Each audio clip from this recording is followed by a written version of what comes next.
j'allais dire du good job. Parce que vous savez, ici, on est bilingue. On parle anglais, on parle français, on parle la langue des signes. Qui sait parler en langue? Qui sait comment dire bonne année en langue des signes? Voilà, parce que on a des frères et sœurs qui sont là, malentendants, et donc on veut leur dire une bonne année. Comment on fait pour leur dire une bonne année? Alors je vais vous aider. Ma femme, elle me fait quoi? Ma femme, elle fait ça. Ça, c'est la barbe. Bonne, si je dis pas de bêtises, hein, bonne, voilà, et année. Ou dans l'autre sens, bonne année. Non. Ça c'est avant. Bon, bonne année, voilà. Bonne année, comme ça, c'est bon comme ça. Voilà. Bonne année. Ok, donc maintenant vous n'avez pas d'excuses pour ne pas dire bonne année. Alors faites-moi voir comment on dit bonne année. Bonne. Oh purée, il y a des bonnes années bizarres, hein, mais bon. On va y arriver, on va y arriver. Merci Seigneur, c'est bon, c'est bon. Juste avant le message, on a eu, alors là bon, je repars sur quelque chose de moins drôle, mais qui fait partie de la vie. On a eu 2 cérémonies, le 20 et le 23, et donc par rapport à Francis et par rapport à Rose qui sont partis rejoindre le Seigneur. Et donc on a vu les remerciements pour Francis, et là Paul nous donne ses remerciements aussi. Donc je vais vous lire le SMS qu'il m'a envoyé, le message qu'il adresse à l'Église.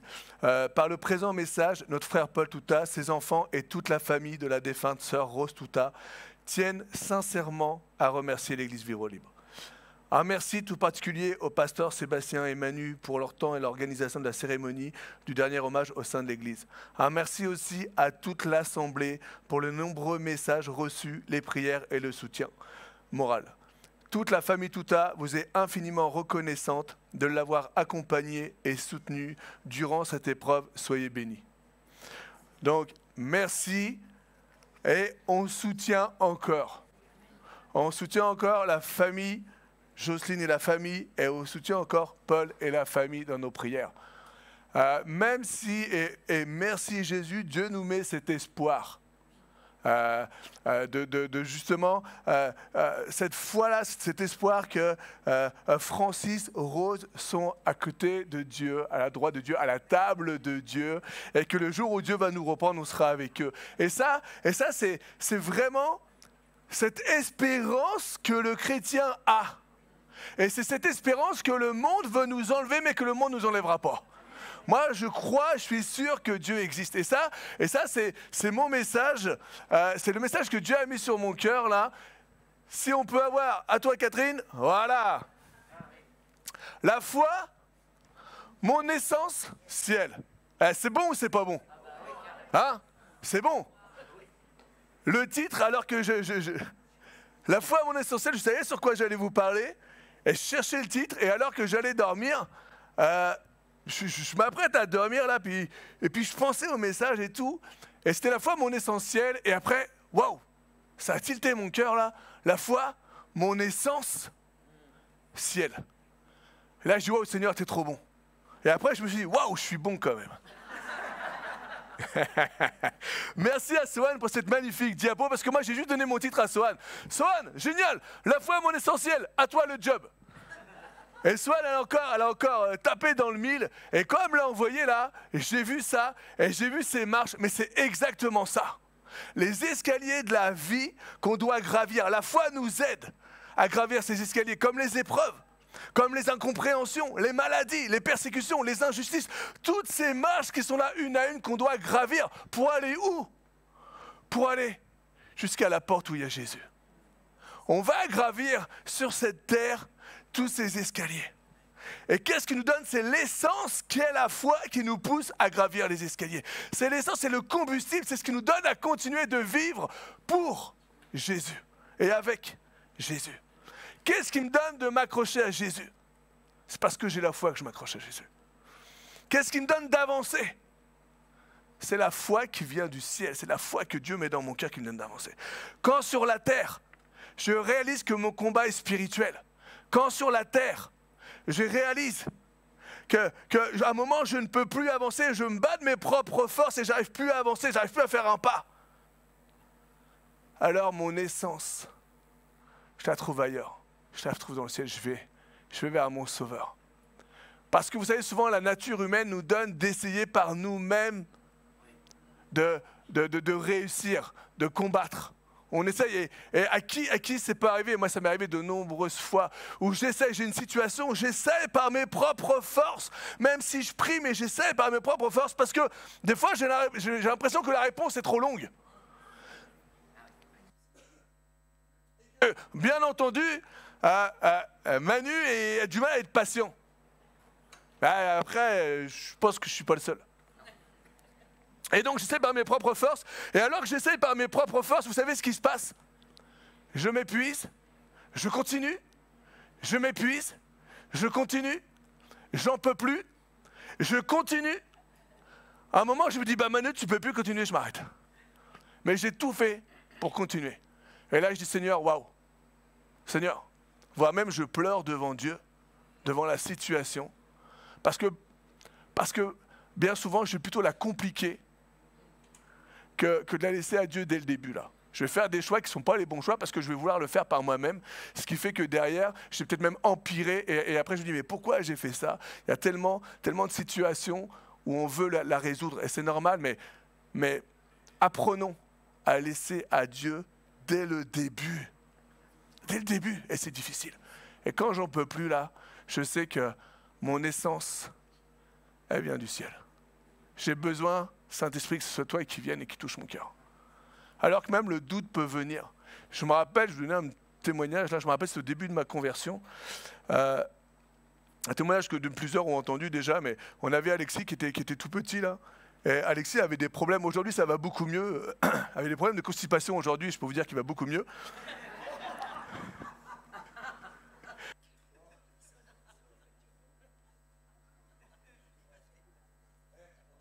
Entendu, ça reste entre nous, ok?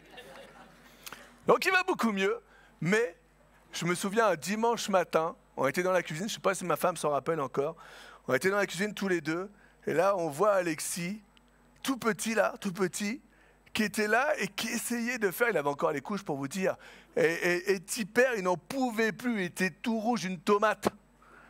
Mais nous, les parents, on est là, on est à côté, on est impuissants. Et tu vois ton fils qui souffre et tout, était impuissant. Et t'as prié, et on a encore prié. Et on a cherché Dieu. Et on a demandé à l'église de prier avec nous. Et là, on voit, puis à un moment, je me dis, waouh, Seigneur, si tu existes, c'est pas possible. C'est pas possible. Je sais que tu peux faire quelque chose. Et là, je vous dis franchement, j'avais plus de jus, j'avais plus d'essence, j'avais plus rien. Mon essence, ça venait du ciel, là, obligé. Mais en attendant, je l'attendais, là. Et c'était le dimanche matin, et on va à l'église. Et je me rappelle, à l'époque, c'était, on préparait la Sainte Seine, et on appelait 2 couples qui venaient et qui priaient.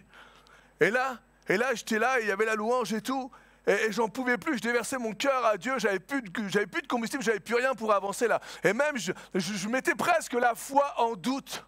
La foi, mon essentiel, à un moment, presque je doutais de la foi. Est-ce que vraiment tu existes? Si tu n'existes pas, ça ne sert à rien que je vienne le dimanche. Ça ne sert à rien que je vive l'église si tu n'existes pas. Et alors qu'on est là, et c'était le pasteur Jacques qui nous appelle comme par hasard à la Sainte Seine. Alors que je n'étais pas bien, vraiment pas bien. J'arrive à la Sainte Seine, on prie. On prie et je donne, je prie, je dépose mon cœur à Dieu, là, je libère tout ce que j'ai là. Seigneur, aide-moi, on a besoin de toi, tu vois notre fils, c'est pas possible et tout. Et dans la semaine, il y avait une réunion non, pas du tout. Il y avait une réunion dans une maison, dans une cellule là. Et du coup, on y va avec ma femme. Et la réunion se passe. Et on va voir la personne à la fin. Et j'explique à la personne, voilà, mon fils, on prie et tout et tout. Et la personne, elle prie. Et elle me dit, votre fils va avoir la diarrhée et après il sera guéri. Et là, presque, j'avais envie de rire. Et il était tellement constipé. Mais il me dit, votre fils va avoir la diarrhée et après il sera guéri. Et il me dit aussi, regardez le truc de fou combien Dieu, si tu vis Dieu, si tu sers Dieu, il y a cette foi qui se dépose en toi et rien ne pourra faire que. Et il me dit, ça n'avait plus rien à voir, et il me dit, tu auras des entreprises. Un truc de fou. Moi je suis comptable. Comptable, fonction publique. Bon, ok. Moi j'ai surtout pris pour mon fils là. Et c'est peut-être le mardi ou le mercredi, je ne sais plus. Et le jeudi, Alexis, le pauvre, c'est lui qui prend aujourd'hui. Alexis, désolé. Hein. La semaine prochaine, on va partir sur Hugo. Et là, dans 3 semaines, ce sera Clémence.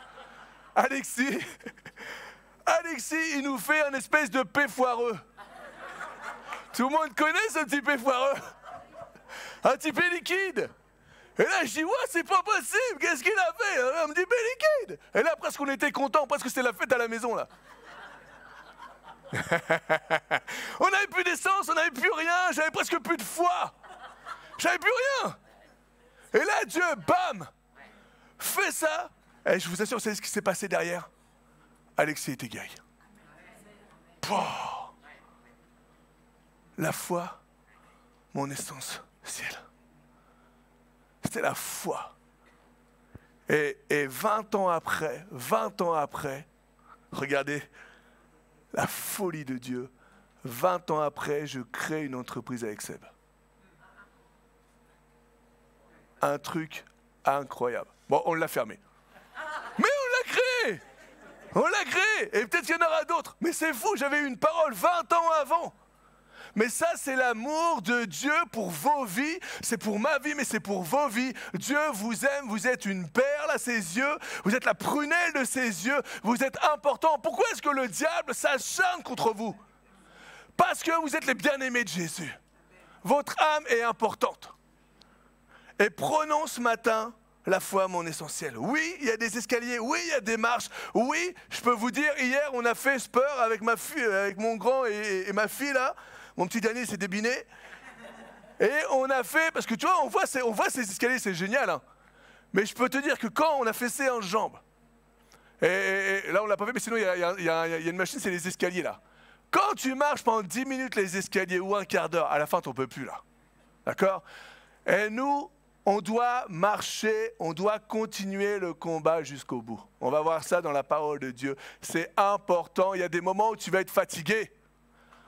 Il y a des moments où ça va être dur. Il y a des moments où tu vas avoir soif. Il y a des moments où tu vas avoir faim. Il y a des moments où tu vas vouloir faire une pause. Tu vas vouloir t'arrêter. Mais laisse-moi te dire que Dieu va te donner cette force afin que tu grimpes les marches jusqu'à la porte, afin que tu finisses le combat avec Jésus, comme dit Paul. Qu'est-ce qui me donne de m'accrocher à Jésus si ce n'est la foi? Qu'est-ce qui me donne d'avancer si c'est le combustible qui vient du ciel, cette foi de Dieu? Quand sur la terre, j'en peux plus, que je vous disais, mon essence vient du ciel. C'est la foi en quoi? Et ça, c'est quelque chose de fou. C'est la foi en la Trinité. En la Trinité. C'est ce que nous dit la Bible. Tu peux parler sur toutes les autres religions, là. Quand tu leur dis que nous, notre Dieu, ils sont 3, waouh, déjà t'en perds plein, là. Notre Dieu, ils sont 3. Le Père, le Fils et le Saint-Esprit. Il y a vraiment une grandeur, et je donne toujours cet exemple du soleil, parce que je trouve que c'est tellement fort. Qu'est-ce que tu penses si je te parle du soleil? Qu'est-ce qui vient en tête? La première des choses qui te vient en tête si je te dis le soleil. Le soleil, moi, si tu me dis le soleil, là, si tu me dis décris-moi le soleil. On va partir sur quelqu'un d'anodin, là, comme ça. Si je demande François, décris-moi le soleil. Tu me dis quoi, François? Donne-moi la réponse que j'attends, s'il te plaît. Hein. Non, bon, c'est pas ça. Bon, on repart sur quelqu'un d'autre. Anaïs, vraiment. J'aurais dû te le dire avant, là. On aurait dû faire un truc. Décris-moi le soleil. C'est pas ça. Punaise! Oh! Mike, décris-moi le soleil. Ouais, une boule de... Purée, voilà mon Mike. Prenez l'exemple là, parce que là... Dès l'instant, en fait c'est facile, hein, il a dit quoi? La chaleur, la lumière, il reste plus que la boule de feu. Dès l'instant où moi tu me parles de soleil, la première de mes pensées, c'est la boule de feu. La matière, c'est le soleil. Dès l'instant où on te parle de Dieu, la première des pensées, c'est le Père, c'est le Créateur, c'est le Tout-Puissant. C'est vrai. Mais le soleil, c'est aussi la chaleur et c'est aussi la lumière. Et les trois, tu ne peux pas les dissocier. Tu peux pas si tu me parles de la boule de feu, là, derrière tu as la chaleur et derrière tu as la lumière. C'est pareil de la Trinité. Tu ne peux pas dissocier la Trinité. Si tu me parles du Père, alors tu as le Fils qui est là, qui est la lumière. Et qui est-ce que tu sens sur terre avec toi, à tes côtés, qui prend garde, qui te guide, qui te conseille? C'est qui? C'est le Saint-Esprit. Il y a cette Trinité et ma foi, elle est dans cette Trinité. Et ce matin, rapidement là, je voudrais juste te rappeler que le Saint-Esprit est à tes côtés. Et nous ne devons pas minimiser la présence de Dieu, le Saint-Esprit. Et souvent, c'est ce qu'on a tendance à faire, à minimiser la présence de Dieu, le Saint-Esprit. On ne doit pas l'écarter et on ne doit pas l'oublier. Pourquoi on dit que le Saint-Esprit, c'est la troisième personne? C'est la Trinité, le Père, le Fils et le Saint-Esprit. Pourquoi est-ce qu'on dit que le Saint-Esprit, c'est la troisième personne? Ce n'est pas une question de valeur. Dieu, le Saint-Esprit, est comme Dieu le Père, est comme Jésus-Christ. Il a la même autorité, il a la même sainteté, il a la même puissance. Le Père, le Fils et le Saint-Esprit, c'est les mêmes, ils ont la même puissance. C'est juste, qu'est-ce qui s'est passé? C'est que le Saint-Esprit a été révélé en troisième. On a parlé du Père, ensuite on a parlé du Messie, l'envoyé, et ensuite qu'est-ce que Jésus a dit? Il a dit à ses disciples, ne vous éloignez pas de Jérusalem, mais attendez quoi? Ce que le Père avait promis. Attendez ce que le Père avait promis. Et ce que moi, je vous ai annoncé. Attendez ce que le Père vous a promis et ce que moi je vous ai annoncé. Et je vous ai annoncé, restez à Jérusalem, là, ne partez pas. Je vous ai annoncé que le Saint-Esprit, que le Dieu Saint-Esprit, le Paraclétos, l'autre comme moi-même, allait venir. Et c'est ce qui est aujourd'hui important. C'est le Saint-Esprit qui vient et qui met en nous cette foi de Dieu. On ne doit pas, et l'Église Vivre Libre ne minimise pas la présence du Saint-Esprit. On reconnaît que c'est le Saint-Esprit qui nous rassemble. On reconnaît que c'est le Saint-Esprit qui opère au milieu de nous afin que je ne puisse pas voir les défauts de chacun, mais que je puisse voir vos qualités, que vous ne puissiez pas voir tous mes défauts, mais que vous puissiez voir mes qualités. C'est le Saint-Esprit qui vient, qui me donne de vous aimer. C'est le Saint-Esprit qui vient, qui nous donne d'être une famille, qui nous donne ce lien de famille. C'est le Saint-Esprit qui vient, qui nous révèle la parole de Dieu, qui nous fait connaître l'Éternel, qui met en nous cette espérance de Jésus, cette espérance de la vie éternelle, cette espérance de la foi, de savoir qui est notre Dieu. C'est le Saint-Esprit qui agit en nous.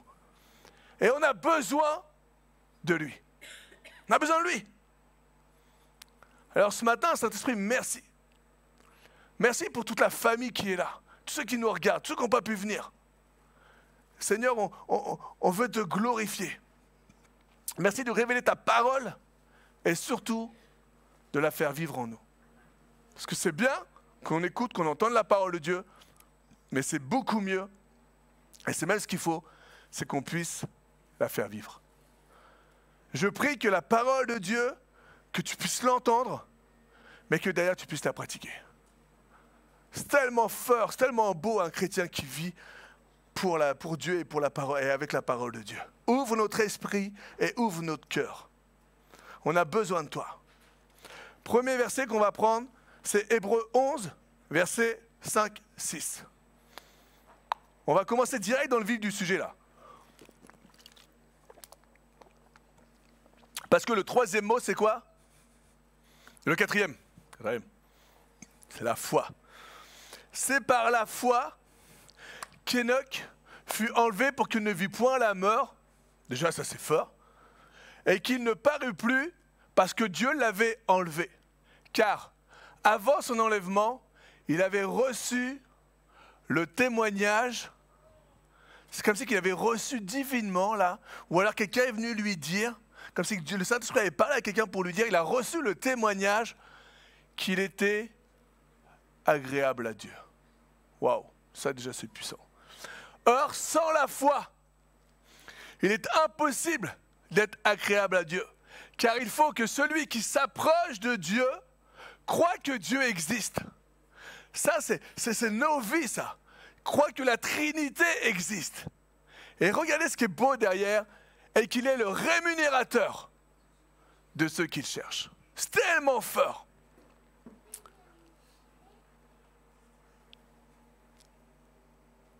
Il avait reçu le témoignage qu'il était agréable à Dieu.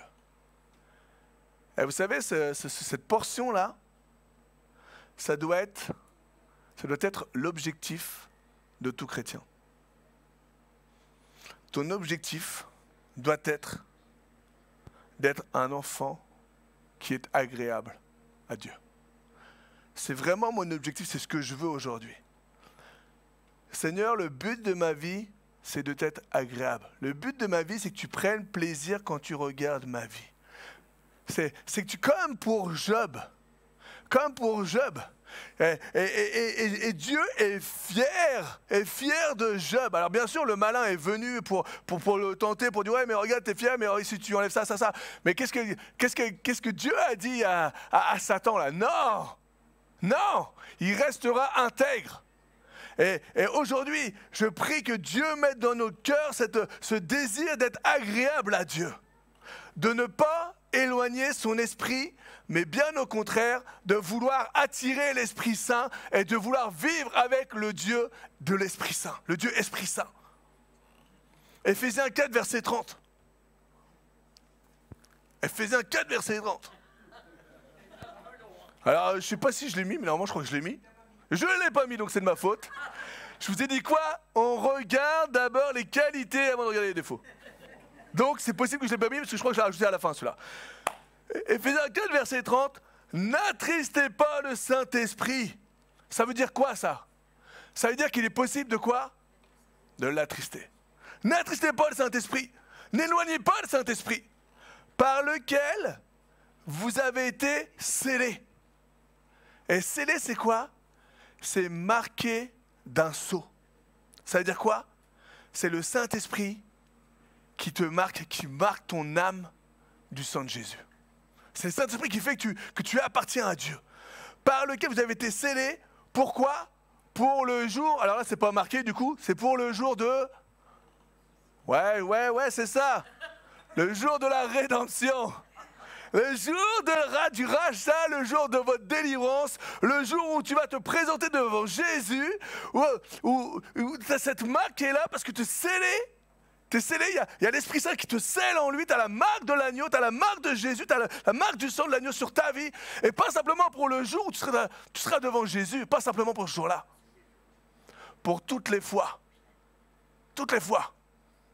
où l'ennemi vient, parce que l'ennemi vient voir si la maison elle est vide. Pour toutes les fois où l'ennemi vient voir comment est-ce que tu es. Il vient voir, et alors il voit quoi? Il voit spirituellement, je te parle, la marque du sang de Jésus sur ta vie. Et vous savez ce qui se passe? Quand l'ennemi voit la marque, il sait direct qu'il n'a pas d'autorité sur toi. Mais par contre, il sait aussi que toi, tu as l'autorité sur lui. Pourquoi est-ce que l'ennemi fait tout pour nous éloigner de Dieu?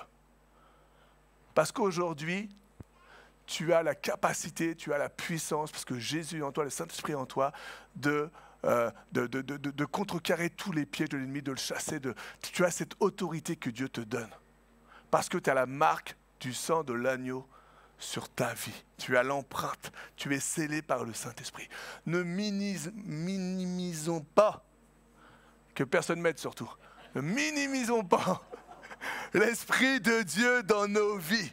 Mon but, c'est de faire plaisir à celui qui m'aime plus que tout. Mon but, c'est de faire plaisir à Dieu. C'est ça mon but. Tout simplement pourquoi? Parce que je sais que Jésus est vrai. Parce que je sais que Jésus est vivant. Parce que je sais que le Saint-Esprit est à mes côtés. Parce que je sais que Dieu connaît toutes choses. Parce que je sais que rien ne se passe dans ma vie sans que Dieu le permette. Parce que je sais que Dieu est avec moi à chaque instant. Et aussi parce que je veux appliquer et observer à la lettre la parole de Dieu. Je veux plaire à mon Dieu. Et tellement Dieu est bon, tellement sa nature de Dieu c'est la bonté, qu'est-ce qui se passe?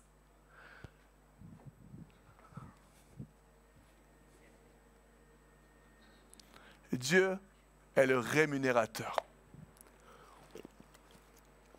Si tu veux vivre pour lui, alors sois sûr de sa bénédiction. Si tu donnes ta vie, si tu veux suivre Jésus, alors laisse-moi dire ce matin, sois sûr de sa bénédiction. Sois sûr de sa bénédiction. C'est vraiment, j'ai vu vraiment cet exemple-là. C'est comme Dieu c'est le papa, c'est la maman, c'est ce que tu veux. c'est un parent. D'accord? Dieu, c'est un parent. Moi, en tant que papa, là, mon travail par rapport à mes enfants, c'est de les éduquer, c'est de les préparer par rapport à la vie future. C'est de leur apprendre les bonnes manières, c'est de leur apprendre la vie par mon expérience, par tout ce que je fais. Donc là, je suis là et je suis en train, pour mes enfants, je suis en train de les former, de la mettre à la fessée quand il faut, là, qui me faisait bien plaisir, là, quand ils me fatiguaient, là. Et pourquoi? Pour qu'ils aillent sur le bon chemin. C'est ça le but, là, c'est... Prenez le bon chemin pour vous, plus tard ça va vous servir. Et qu'est-ce qui se passe quand je vois mes enfants qui m'écoutent? Travaille bien à l'école, sois sage, fais attention, respecte les adultes, va pas faire de bêtises, fais un café à papa quand je te le demande. Ça marche même plus, ça c'est fini ça. Et en fait je les guide et tout, et quand je vois mes enfants qui obéissent, parce qu'ils ont confiance, parce qu'ils savent que ce qu'on leur dit avec ma femme, là, c'est pour leur bien futur. Ils savent très bien. Qu'est-ce que j'ai envie de faire? J'ai envie de les prendre là et j'ai envie de leur faire un gros câlin. C'est vrai, ton enfant Kobe, il fait attention. Et même, je vous dis une vérité, moi, si c'était moi là, je passerais ma vie avec mes enfants. Tout le temps, je serais avec eux. Mais une chose est sûre, c'est que c'est pas possible parce que déjà ils sont 3. Et une deuxième chose est sûre, c'est que c'est pas possible parce que il me rend barré là. Vas-y papa, lâche-moi là. C'est sûr. Mais ce qui n'est pas possible pour moi est possible pour Dieu. Dieu, c'est ton papa. Dieu veut être avec toi. Parce que pourquoi je veux être avec mes enfants, c'est aussi pour les protéger. C'est pour les garder. Si quelqu'un fait du mal, là, moi j'aimerais bien être devant. Là. Non, tu ne vas pas faire du mal à mes enfants. Là. Et Dieu, moi je ne peux pas le faire. Mais Dieu peut le faire avec toi. Même si tu penses, ouais, moi j'ai pas besoin d'un garde du corps là, ça fait quand même 15 ans que je fais du taekwondo, 17 ans que je fais du judo, c'est pas vrai pour moi. Hein. Mais il y a des choses que de toute façon, tu peux pas te défendre physiquement. Même tout simplement des attaques spirituelles, des mauvaises pensées que l'ennemi met. Des maladies, des douleurs dans notre corps. Tu peux être le plus fort du monde là.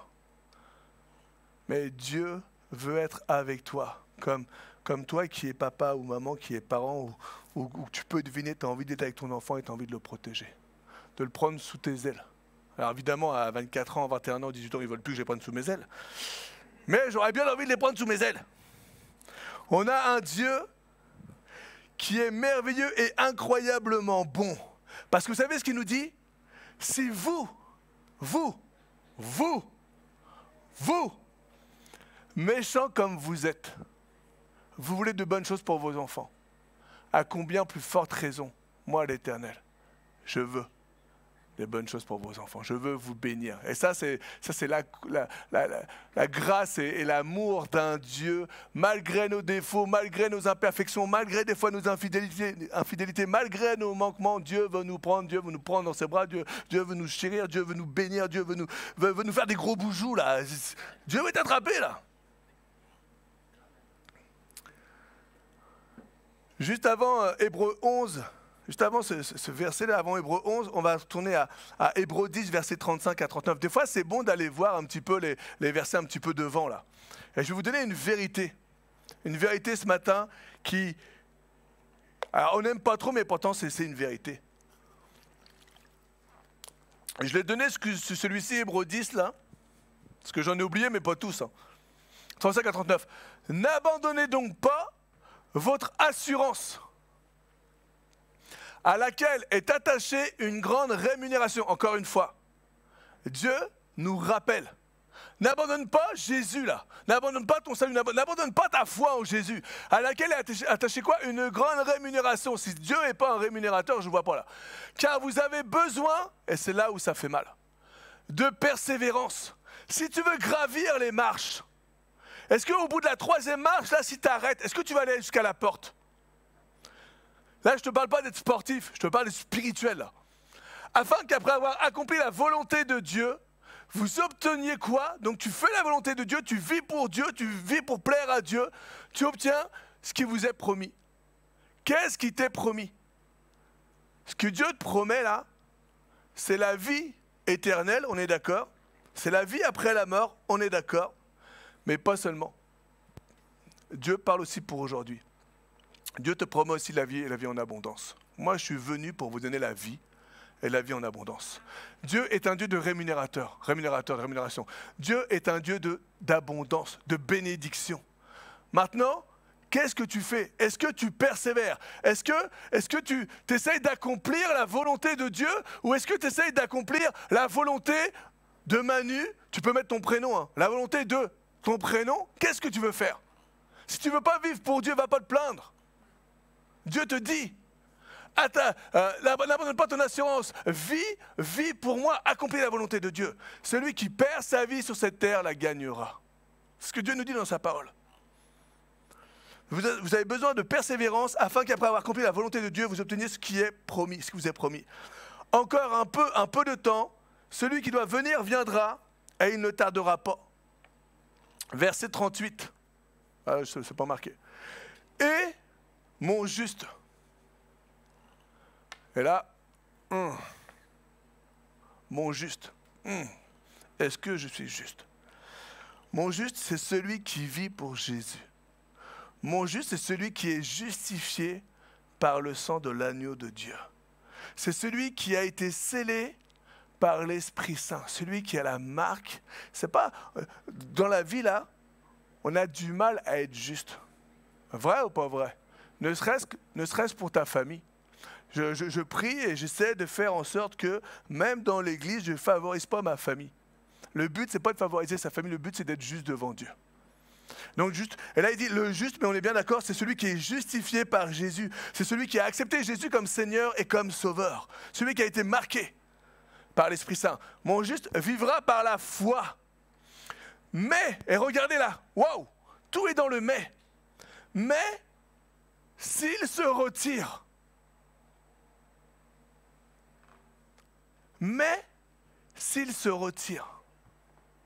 il y a la possibilité de se retirer. Dieu te donne la possibilité de te retirer, d'enlever cette foi en toi, de ne pas vivre la foi. Celui qui se retire, c'est comme celui qui blasphème contre le Saint-Esprit. Vous savez, dans la parole de Dieu, c'est marqué « ne blasphème pas ». C'est un des péchés là qui est pas pardonnable, c'est le blasphème contre le Saint-Esprit. Le blasphème contre le Saint-Esprit, c'est pas d'injurier le Saint-Esprit, c'est pas ça. D'accord? Le blasphème contre le Saint-Esprit, c'est de ne pas reconnaître Jésus-Christ. Le blasphème, c'est de ne pas accepter qui est Jésus. Le blasphème, c'est de renier la présence du Saint-Esprit. C'est de refuser Jésus dans sa vie. C'est ça le blasphème du Saint-Esprit. C'est pas critiquer le Saint-Esprit ou insulter. Non, non, non. C'est refuser Jésus dans sa vie. Donc, vivra par la foi. Mais s'il se retire, alors qu'est-ce qui se passe? Mon âme ne prend pas plaisir en lui. Là où tout à l'heure Dieu prenait plaisir en toi, si tu te retires, Dieu ne prend pas plaisir en toi. Il dit, nous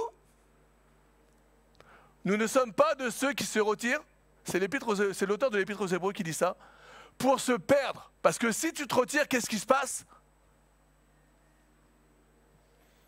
Tu te perds. C'est-à-dire que tu n'es plus là, tu es sur les côtés là, tu es parti là. Si tu te retires, alors tu te perds. Mais nous, on est de ceux qui ont la foi pour sauver leur âme. Juste, cette vérité que je veux te donner ce matin-là, c'est qu'il est possible d'abandonner ton salut. Il est possible de perdre le salut. Ce n'est pas un acquis sans possibilité de perdre. C'est pas j'ai obtenu une foi et c'est bon, c'est terminé. Verset 36, il faut de la persévérance pour l'obtenir. Paul nous en parle dans 2 Timothée 4, verset 7. Qu'est-ce que nous a dit Paul? Ce que je vous disais au début là, il dit « J'ai combattu le bon combat. Qu'est-ce que j'ai fait ?» C'est bien Paul, tu as combattu le bon combat. C'est quoi? C'était quoi ton combat? J'ai achevé la course. Ok, génial. Qu'est-ce que tu as fait? J'ai gardé la foi. J'ai gardé la foi. C'est ce que dit Paul. J'ai achevé la course. J'ai gardé la foi.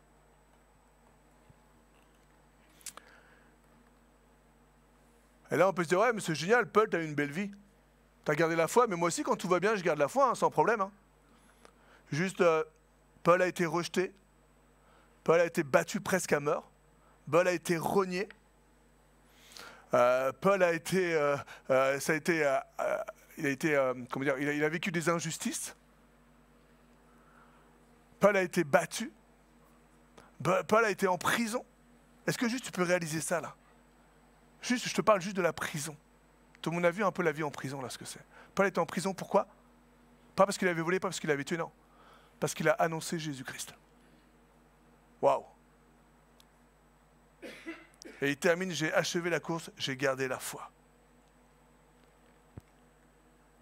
Nous devons persévérer dans notre foi, dans cette foi qui sauve.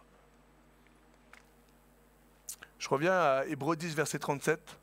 Mais s'il se retire, mon âme ne prend pas plaisir en lui. Et verset 39, ceux qui se retirent se perdent, mais ceux qui persévèrent sauvent leur âme. Ton âme, c'est ce qui va aller à Dieu. Et Dieu nous veut avec lui. Dieu prend plaisir en toi et son plan, c'est que tu sois avec lui.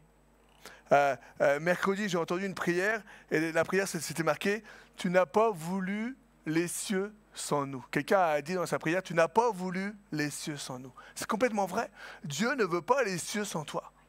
Mais t'as ta part à faire dans tout ça. Tu dois persévérer jusqu'au bout. Et qu'est-ce que nous dit Jésus? Parce que c'est bien, Paul nous dit ça, ok, ça marche. Et toi, Jésus, tu nous dis quoi? Je te donne juste 2 versets là. Matthieu 24, verset 13. Mais celui qui persévérera, merci de m'aider, c'est cool là par contre, jusqu'à la fin sera sauvé. Bon, j'avais arrêté là. Luc 21, verset 19. Par votre persévérance, vous sauverez quoi? Vos âmes. Jésus nous parle et ça paraît clair. Tu veux sauver ton âme, garde ta foi jusqu'au bout en Jésus. C'est tellement important. Garde ta foi. Pourquoi? Mais non, mais j'ai la foi, t'inquiète pas Manu. Tu ne sais pas ce qui va se passer demain. Prends garde, toi qui tiens debout, de ne pas tomber. Pourquoi est-ce que la parole de Dieu nous parle autant de persévère? Parce que tu te doutes bien qu'à un moment ça va être dur. Moi, quand je te dis de continuer les études, persévère. Ouais, j'en ai marre, ça fait déjà des années. T'es en combien? 6e? Oh, persévère. Continue, t'en as encore pour un bout. Ah, mais j'en ai marre, les études. T'es en combien? 4e? Oh, t'en as encore pour des années, persévère. Mais derrière, au bout, là, t'as un résultat. Et là, c'est le plus beau des résultats. C'est la vie avec Jésus. Il n'y a de salut de l'âme que par la foi. Les œuvres ne te sauveront pas, mais elles détermineront quoi? La qualité de ton... Oh purée, ce matin, les âmes ne te sauvent... Ça, vous savez pourquoi? Vous savez pourquoi? Moi, je vais vous dire pourquoi. Parce que comme je vais trop vite, Laura a du mal, et du coup, en fait, il faut que j'aille moins vite. T'as vu, Laura? Je pense à toi.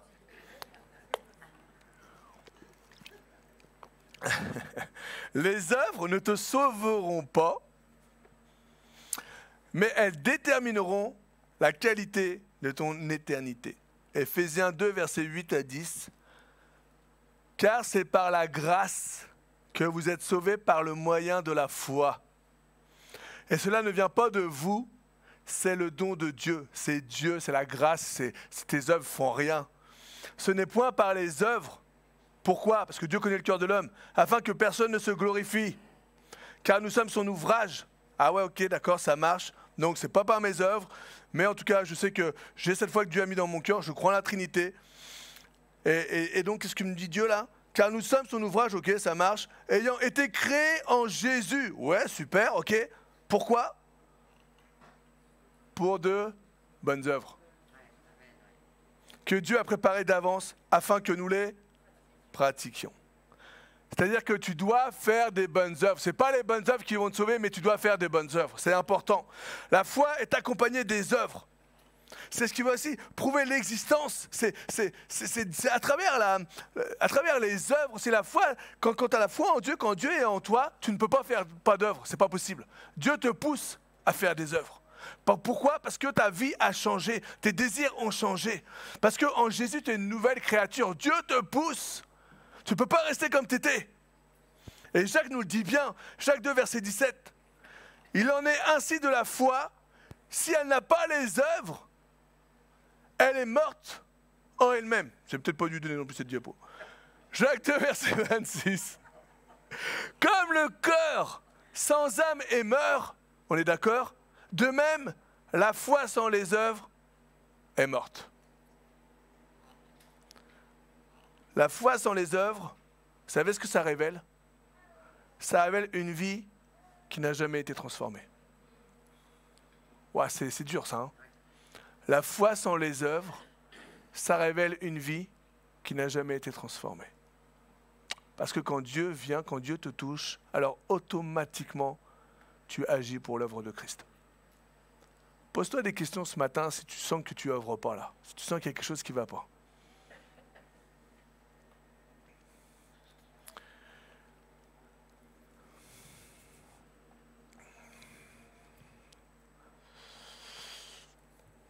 J'aimerais juste terminer là. Je vais appeler l'équipe de louange. Si vous voulez bien venir, je vois, ils sont en train de rire parce que je leur avais donné à un moment où j'allais les appeler, puis je leur ai dit, mais attendez, on ne sait jamais parce que ça peut être plus long que ce que je pense. Donc je vous appellerai directement, puis là je les appelle, je voyais qu'ils sourient là. Et ils disent, on en était sûr, on en était sûr. Après, j'y peux rien. Hein. Vous savez, la foi, c'est ce qui nous tient. Quand tu passes des difficultés, même si tu ne vois pas encore la main de Dieu agir, dans ton cœur, tu crois en Jésus. Là, je te parle tout simplement de la foi qui sauve. D'accord ? On verra dans cette série la foi qui fait partie des 9 dons. Ok ? Le don de la foi. Mais là, il y a cette foi qui sauve.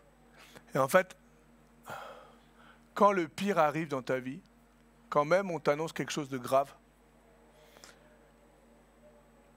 Dieu, le fait que tu plaises à Dieu, que tu cherches Dieu, Dieu à un moment met dans ton cœur de vivre pour lui. Et moi je suis persuadé aussi quand c'est la fin là, quand tu sens que c'est la fin, quand tu sens que tu vas partir, ton cœur, peut-être humainement, mais c'est comme si Dieu ouvrait les cieux pour toi. Dieu déchire les cieux pour toi. Et cette foi, la foi qui sauve. Aujourd'hui, la vie sur terre, c'est un souffle. D'accord ? On est jeune, c'est génial. Moi, les jours passent, les semaines passent, les mois passent, les années passent. Et d'un seul coup, on ne se rend pas compte, mais on a 48 ans. Pile poil, hein.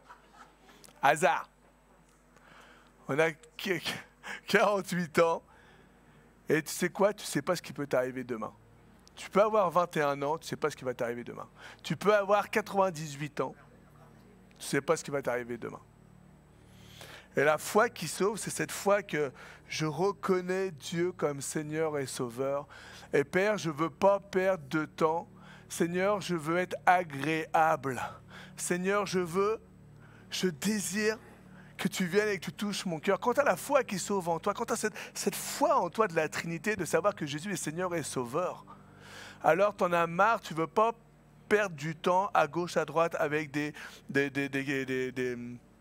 des histoires qui servent à rien, avec on m'a pas dit bonjour, on n'est pas venu me voir, avec on a pris ma place. T'as pas envie de perdre de temps parce que la seule chose que tu veux, c'est glorifier Jésus, c'est témoigner de Jésus, c'est avoir cette lumière de Jésus sur toi, c'est être le sel de ce matin on priait alors qu'on était là à 8h, on priait, Seigneur, donne-moi d'être le sel, que les gens soient assoiffés de ma vie, de ce que je peux dégager parce que tu brilles en moi. Pas assoiffé pour la personne de Manu, non, c'est pas ça. C'est parce que Manu, il y a quelque chose en toi qui me donne de te poser la question, mais qu'est-ce que tu as de différent? Qu'est-ce que tu as de différent? Qu'est-ce qu'il y a sur toi? Pourquoi tu es comme ça, même alors que je t'annonce une mauvaise nouvelle? Alors oui, je suis triste, mais je vais rebondir. Qu'est-ce qui se passe? Tout simplement parce que je bâtis ma vie sur la Trinité. J'ai bâti ma vie sur l'amour de Dieu. Quand nous dit ce chant, c'est un fondement inébranlable. Aujourd'hui, tu peux me parler, tu peux me dire ce que tu veux sur Dieu. Tu peux me dire que Dieu n'existe pas. Tu peux essayer de me prouver par A plus B que Dieu n'existe pas. Tu peux me dire la science a fait que Dieu n'existe pas. Tu peux me dire tout ce que tu veux. Ma vie, mon expérience, ma relation avec Dieu font que je crois que la Trinité existe. Je crois, je suis persuadé dans mon cœur, j'ai vu dans mon corps, j'ai vu dans mes prières, on en parlera la semaine prochaine, que Dieu existe. Ne serait-ce, je vais vous donner l'exemple de tout à l'heure, de mon fils, et je sais que ce n'est pas le fruit du hasard. Ce n'est pas le fruit du hasard. Au moment où je prie, après on me donne une parole, le lendemain il se passe ça, après il est guéri. Va me prouver à moi que c'est le fruit du hasard. Il y a eu une prière, il y a eu une parole. Peut-être que la parole a créé, c'est le don de la foi, on en parlera dans la série, peut-être que la parole a créé en moi le don de la foi. Mais je sais juste, c'est que Dieu est vivant. Et je bâtirai ma vie sur son amour, fondement inébranlable. Et j'ancrerai ma foi en ton nom seul. Une ancre, c'est ce qui stabilise le bateau. Là, je stabilise ma vie, j'enlève les doutes, je stabilise ma vie sur Jésus. Seigneur, tu me donnes cette confiance que tu es le Dieu qui existe, tu es le Dieu qui ne m'oublie pas. Tu vois l'épreuve, tu vois combien c'est difficile, tu vois ce que je subis derrière, mais je veux m'appuyer sur toi, tu es l'essence de ma vie. Seigneur, viens, j'ai besoin que tu remplisses le réservoir, le vase que je suis. Seigneur, j'ai besoin, alors peut-être même que le doute veut venir, veut s'installer dans ma vie. Peut-être même que je commence à découvrir qui tu es, à découvrir qui est la Trinité. Peut-être que je suis un jeune chrétien, peut-être que tu me regardes et simplement tu connais, tu entends ce premier message. Seigneur, viens remplir mon vase de cette foi que j'ai besoin. Je ne veux pas douter de qui tu es. Je ne tremblerai pas. Le chant dit, digne de tous les chants que je chanterai, et digne de la louange que je lèverai, et digne de chaque souffle que je te rendrai, je vis pour toi. Je vis pour toi. Ma vie, c'est te faire plaisir, Jésus. Ma vie, Seigneur, c'est de faire les œuvres que tu as préparées d'avance pour moi. Parce que je sais qu'un jour, je serai devant toi. Je ne sais pas quand, c'est toi qui as la date. Mais je sais juste que je serai devant toi, Jésus. Et je vois encore cette diapo où j'aurai gravi ces marches jusqu'à cette porte que tu vas ouvrir et où tu vas m'accueillir. Jésus, le nom au-dessus de tous les noms. Jésus, tu es le seul m'offrant le pardon, digne de chaque souffle que je te rendrai. Je vis pour toi. Très saint, qui est semblable à toi, qui est comparable. Ouvre mes yeux à ta beauté. Déverse ton cœur en moi, révèle ton amour et rends-moi passionné. Passionné de ce que tu aimes. Autrement dit, rends-moi passionné de l'Église. Quand tu as la foi dans ton cœur, et tu sais que l'Église c'est l'épouse de Jésus. Tu veux faire plaisir à Dieu, alors automatiquement, je vous disais tout à l'heure, tu n'es plus la même personne. Alors automatiquement, tu vas t'impliquer. Pas d'une manière ou d'une autre, dans l'intercession, tu vas prier pour l'Église, prier pour les personnes, prier pour les ministères, prier pour les dons. Ou alors tu vas t'impliquer, tu vas servir, ou alors tu vas t'impliquer financièrement parce que tu ne peux pas, mais derrière, du coup, tu vas être généreux avec l'Église. Il y a tellement de façons de s'impliquer. Ou alors tu vas demander à Dieu comment je peux m'impliquer, qu'est-ce que je peux faire? Seigneur, tu as changé mon cœur. Tu as changé mon cœur. Et comme j'ai cette foi qui sauve, cette foi qui confirme qui tu es, alors je ne veux pas rester et je ne peux pas rester qui je suis. C'est impossible. C'est impossible. Et aussi, et je termine là-dessus, je ne peux pas garder ce trésor en moi. C'est impossible. Je ne peux pas garder le nom de Jésus pour moi seul. Je ne peux pas garder le nom de Jésus pour moi seul. Si tu as cette foi dans ton cœur, si tu as cette foi en la Trinité, si tu as trouvé ce trésor inestimable, alors partage-le. Partage-le. Partage-le à ta famille. Partage-le à tous ceux que tu aimes. Partage-le à tes proches. Sois un feu. Sois un feu dévorant. Va contaminer. Va annoncer. Tu as trouvé un trésor. Ta vie sur terre n'est plus la même. Parce que tu sais que tu as un Dieu qui te bénit, c'est le rémunérateur. C'est celui qui vient, c'est celui qui ouvre les cieux pour toi. C'est celui qui t'attend, c'est celui qui prépare les bonnes œuvres. C'est celui qui veut te bénir et te donner la vie et la vie en abondance. Pas simplement dans le ciel, mais sur la terre. Ce trésor, ne le garde pas pour toi. Ne le garde pas pour toi, mais partage Jésus. Partage Jésus. Annonce qui est Jésus. Annonce la Trinité. Pas les petits gestes, sois généreux. Généreux dans les compliments, pas dans les mensonges. Sois généreux dans les services. Sois généreux dans les finances. Sois généreux dans le sourire. Sois généreux dans la parole de Dieu. Nourris-toi et nourris les autres. Sois généreux. Ne garde pas le trésor pour toi.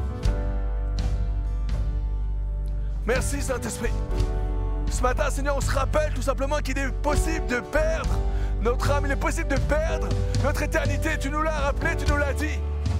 Ta parole, tu nous demandes de persévérer jusqu'à la fin. Mais Seigneur, je ne veux pas regarder, c'est impossible que je garde ça pour moi. Je veux le partager autour de moi. Je veux l'annoncer autour de moi. Oh Saint-Esprit, viens ce matin. Seigneur, viens affermir comme une encre. Viens, Seigneur, toucher le cœur. Viens renouveler. Seigneur, cette foi que tu as mis, cette foi qui sauve, cette foi en Jésus, viens renouveler. Là où peut-être j'ai des doutes, là où peut-être à un moment c'est trop dur, là où j'ai du mal à monter les marches, Saint-Esprit, viens, donne-moi la main et aide-moi à monter. Tu es celui qui aide, tu es celui qui est à côté de nous. J'ai besoin de toi. J'ai besoin de toi ce matin. Oh Saint-Esprit.